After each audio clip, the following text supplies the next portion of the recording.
We started as a sort of cottage industry. It really wasn't even intended to be anything more than just a hobby or a craft. I had a jewelry studio in my home. You say, what do we offer? We offer a great wow product. And I say that with a lot of conviction because, first of all, the colors, the designs, each piece is one of a kind.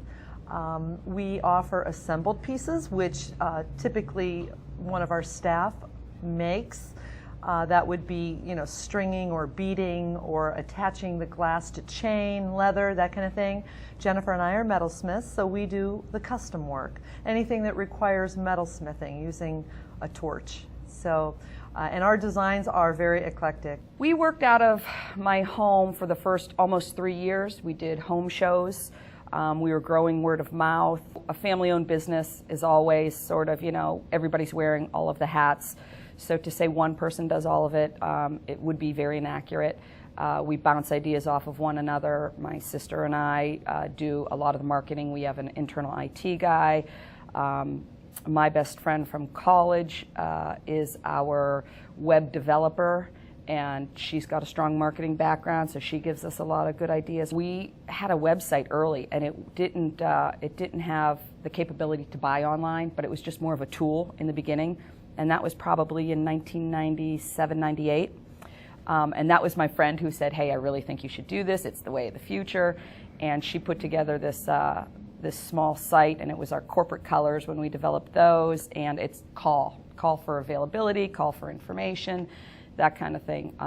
When we went to e-commerce, you think about opening another store, but you can't be somewhere in two places at the same time, and we wanted more control of that. Plus your reach is the world. Even if you open another location, it's still in that prime location. This had endless possibilities. It's very rare that someone calls the store and says, what does this look like? And you say, do you have internet access? You want to keep it fresh, you want to keep them coming back. The one-time buyer is not what you're really looking for. You want that repeat person to say, hey, what's new? Let me go check what they're doing now. Especially with sea glass, I think people get a little addicted to it. So it's always looking for the new and the fresh that's coming out. We, of course, watch the meta tags and the key search words. We don't do any Google AdWords at this time.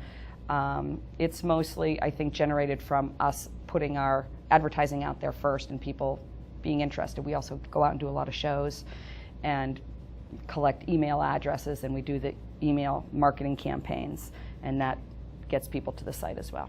Any local event here in the store, at first we didn't coincide it with the internet, and now we offer that same sale and that same promotion online, and that's huge because it creates a buzz and it's interesting, and people can't be here from out of town on that one day, but they can go online. So you send out the email blast, you say it's also available online, and it creates a huge spike, in traffic and a spike in sales. There's a lot of resources out there. You don't have to be an expert in all of them. We were fortunate, we have a niche, and it's the product, and that helped us out actually quite a bit. But there are economic development resources out there to help you, and there's a lot of channels to search out and help you.